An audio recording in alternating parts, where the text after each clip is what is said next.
Hey guys, it's Jim down here on the U.S.-Mexico border. How's everybody doing today? Just I would check in and give you some details from last night. Last night, our man Reaper was outside camp at about 2 o'clock in the morning, and he was night vision scoping the hill, and we had a lone coyote that crossed over here. We caught him with the night vision, and he hid down in the hill there. So we had a little bit of a man search, but it turned out that he was in fact a wanted person.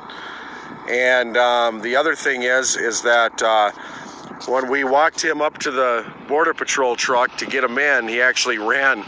But it was so dark out, he didn't realize where he ran. He fell over a bank and he went rolling down the hill. So he hurt himself. But I thought I'd give you guys that little bit of an update. It was pretty quiet yesterday. If you guys noticed that we didn't have a lot of activity yesterday, other than I showed you guys the video over at Monument 1. I showed you the people lining up there wanting to cross. Those guys were held off yesterday, and we kind of thought that maybe that they would hit the wall last night at 1 or 2 in the morning, but that didn't happen.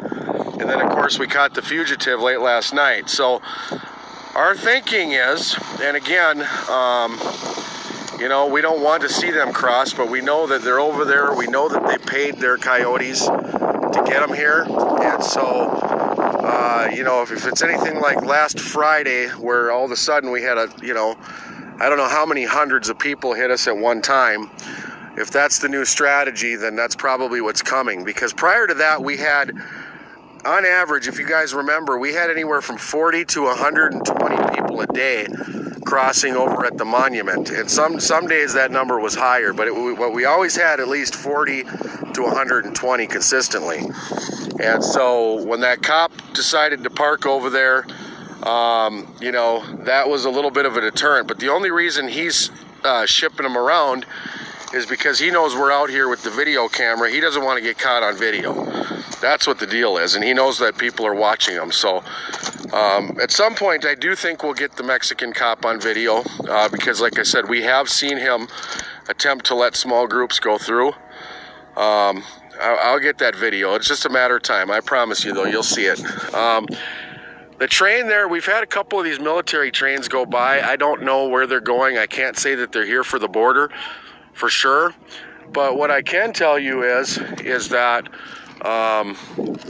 we know that if you watch the news the last couple of days, we know that down in Chiapas on the southern Mexican border, we know that there was a violent group of Nigerians and Haitians that crossed, I believe, from Guatemala into Mexico down there violently.